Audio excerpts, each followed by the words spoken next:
Good morning mga kalingap. Dito tayo sa school mga kalingap at ihahatid natin yung bigay po ni ni Mrs. Irene Hamago para po sa mga SPED pupils dito po sa mga PWD. Ibibigay po natin sa teacher na head teacher ng mga SPED. Hatid natin po si Ma'am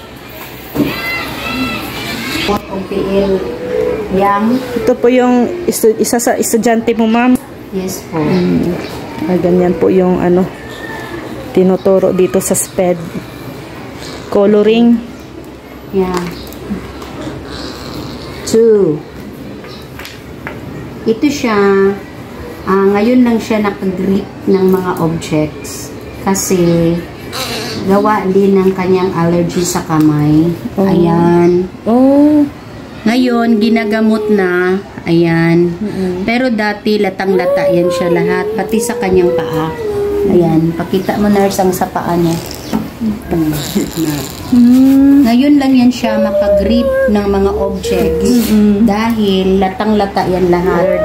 Dati, yung gripping niya is ganyan. Hindi siya makahold. Karoon sa finger na. Oo, okay na siya. Pero, wala lang control pa. So, pinapractice lang namon ang iyang hand grip and control. At least, may gripping na siya. Maano na. Pero, ang control niya, mapansin nyo, yung pag-color niya, hindi niya yan na ano talaga, ayan. Kasi walang control ang kanyang kamay. Ang sa kanya, makahawakan niya lang, okay, up, down, only. Anong klase din ang niya din to, ma'am? Ang findings, disability niya. Disability. Okay. So, siya po ay mayroong autism spectrum disorder. Pag ayaw niya ng mga bagay, talagang nagtatantrum siya. So, pero pag dito na siya sa loob ng classroom at saka nandyan ako, makontrol niya man kay nakukontrol ko na din siya. Wait. Okay, ganyan siya. Dali lang, Ning, ha? Ilang taon na to, ma'am? 10 na si Joanna. 10. Ilang taon na siya sa iyo dito? Nag-school? 7 na ka mo, no? 7 years na? No. 2018 siya nag-start. So, may mga 5 years na kami. 5 years. Oo. Pero dati-rati, nang baguhan pa siya, wala talagang ganito, walang learning. Ikot lang, iyak, ikot, iyak. Hindi niya pa kasi ma-express yung kanyang feelings. So, ngayon, okay na siya. So, ngayon, mabigyan ko na siya ng prompt. For example, like this, sa reading, bigyan ko lang siya. Ayan. Siya na magawa. Dati-rati, tapon, kain, tapon. Ganyan lang. Ganyan na siya. So, ganyan na si Joanna ngayon. Ibang-iba na siya. May improvement. May improvement na talaga siya. Kumusta naman, ma'am, ang mo, ma'am, pag-handle mo ng mga ganito? Siyempre, hindi biro baga ang patient. Una-una na dyan. Okay lang. Nasanay na rin. Nasanay.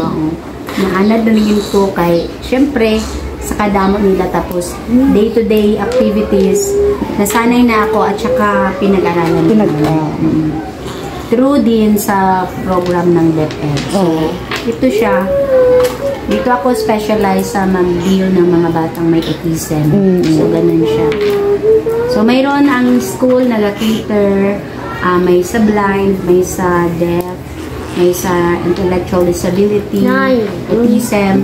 May iba't ibang name na yan siya ngayon na yung mas accepted at saka hindi nakakasakit sa pandinig ng When you talk about disability, yun siya, autism, yung mga ganun, kung ano yung pero kung nasa proper ka na or nasa through ICF na, ang tawag na sa kanila is learners with difficulty in performing adaptive skills. Iba na ang name. Kung reseta or findings ng doktor, yun siya lalabas. Intellectual disability, autism, deaf, ganun siya.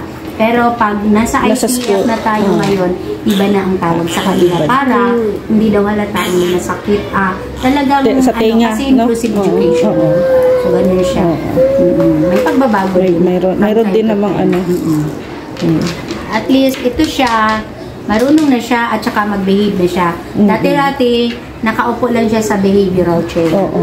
Ngayon, dito na siya. Sa everyday, ma'am, ilan yung tinuturuan mo na estudyante?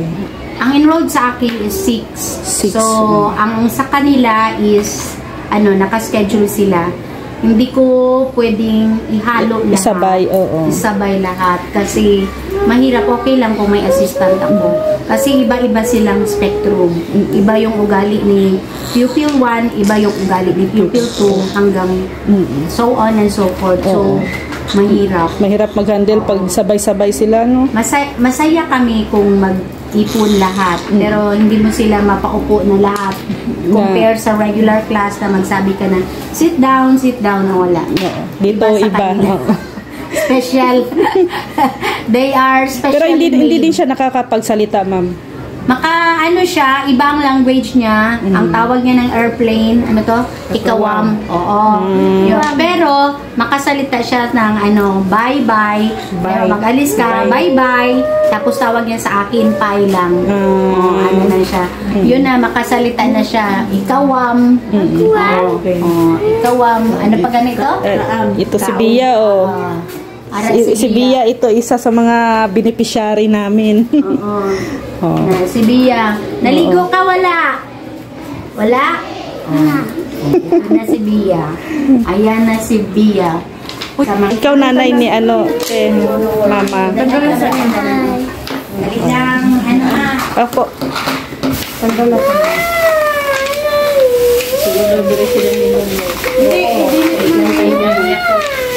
Kaya yung nagtuturo sa kanya, talagang magulo. Oo. Ayaw niyang kung ano pa, ayaw niya sa mama niya, si mama niya maturo. Hindi siya makontrol ng mama niya. Pero pag sa akin, nakikinig. Pag ibang tao, yan, may reaction siya, makita niya. No, hey. Parang gusto niya siya masunod pag sila lang dala niya. Pero pag sa ako naman, Diyosa na siya kayo. Behave. Sa ako naman, Diyosa na siya kayo. Okay, put it. Tingnan mo. Hey! Balik na dito. Balik na. Balik. Joanna. Sige, ilagay pa muna. Sorry. Dito. Alam niyo yan, structure yan sila. So, ito yung mga output nila.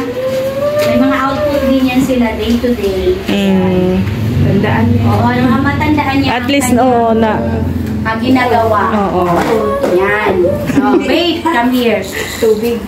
No water. Okay? Dito ilagay, no? Saan yan? Next, ito pa. Balik. Ayos okay? Ayan, at least natututo sila dito sa school pa lang. Structured kasi, parang train sila. Na-train sila, tingnan mo. Naayos niya na. Siya na. May kusa na siya. Ito pa, Joanna. Joanna, Joanna, come here. No.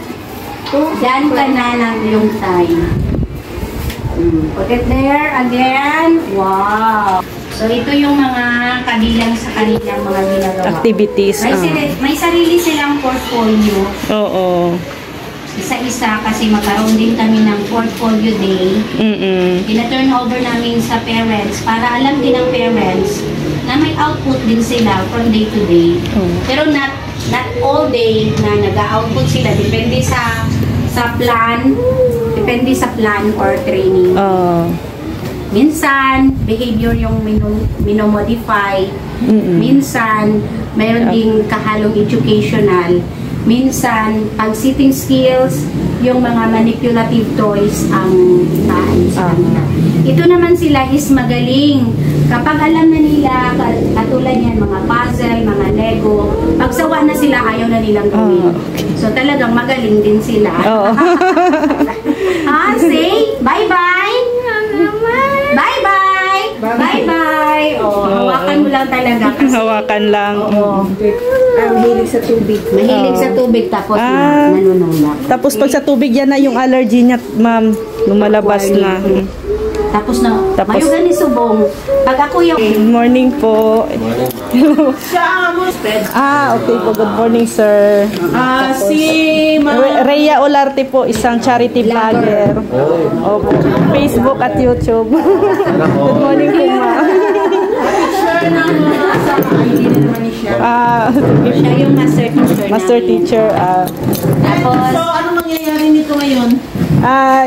Ibibigay ko lang, ma'am, yung ano. Dudok, hi! So, ano na lang siguro? Si chairman na lang mag-isip siguro. Sige. Ako na lang. Hello vlog. Hello, live. Welcome to my guys. I-follow dapat natin sa Maritan. Sa YouTube, Rhea Olarte. Sa Facebook, Rhea Olarte Official. Paano nag-follow man ako? Ay, ano ma'am? Oh, permi ko gatanaw. Sa personal ko yan. Yeah. Official po yung sa Facebook ko. Yan. Galing po kay Sis Irene Hamago para po sa mga SPED pupils po, ma'am. So, para daw po makatulong po siya sa mga SPED pupils po ninyo. Kayo na po ba ang gagawin para makatulong po sa SPED?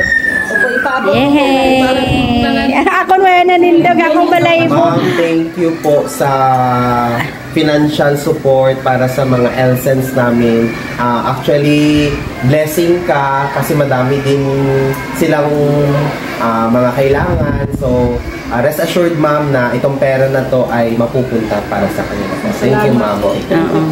Salamat. Okay, yan. Yan ito sila. Say hi. Thank you. Hi, thank you. Dudok, dito. Ibang ano din po sila, ma'am, ibang case. Yes. Down syndrome. Tapos doon sa inyo po, iba din. Autism yung kanya. Autism. Iba-iba. Doon sa kanya yung ID. ID. Mga sa isip. Okay. Saan kayo naka-base, ma'am, Jensan? Dito, Sarangani. Okay. Oo. At kanin siya si James, may pagka-cerebral palsy. Ari si Bibi, yan. Mahina. Hindi siya kabalo magsulat, teacher. God bless. Ari si Mating, guwapa ni, mapa-Japan ni siya. God bless. Magdako. Iba din ang case. Iba-iba ang case ninyo, ma'am, no? Mayroon pa kaming blind, nahiwalay lang siya kay in-charge siya sa HE. Oo. Pero makita niyo yung mga Blind, deep, mga ganon. Makita mo yung blind namin maglaro sa region. Sa region. At least nagpa-participate pala, ma'am. Athletics. Athletics sila. Ma'am, damo man sila ginasalihan. Oo. Tingnan mo, pag sila lang ng mama niya. Oo, nag-aaway. Oo, labuang na siya na nag-sige lang kahibig. Ayun na siya, pag si mama niya lang. Oo. Pero pag... Nandyan kayo, wala. Yun. Ano problema niya na? Sige, ma'am. Salamat. Opo. Salamat, Opo. Sige, ma'am. Salamat. Next time ulit. Oo, sige. Thank you. Bye-bye. Na may sumpong na. Hey! Ayun po, mga kalingap. Bye-bye po. So yan po mga kalingap, no, hinatid po natin at naalaman po natin ang tungkol sa mga SPED pupils na hinahandle po dito sa Malandag Central Elementary School. Pinaabot na din po natin ang tulong po ni Sis Irene Hamago para po sa kanilang estudyante. Ayan po, medyo may klase pa po ngayon. So maraming salamat po sa mga blessings, biyaya at umaapaw po na mga sinishare po ninyo na blessings sa amin dito. Sa mga nais pong magbahagi ng kanilang mga blessings, please paki-PM po. Kontakin nyo lang po ako. Rhea Olarte ang aking Facebook account. Rhea Olarte Vlogs, Rhea Olarte Official ang aking Facebook page. Ayan po. Maraming salamat po sa mga blessings na sinishare po ninyo sa atin dito. Maraming salamat din po kay Kuya Val Santos Matubang, Ate Edna Vlogs and Kalingap, Roel of Malalag and Rachel Morales Vlogs. Sa lahat po ng mga solid supporters natin, maraming salamat po. salamat po mga kalingap. See you tomorrow. God bless everyone. Bye-bye po.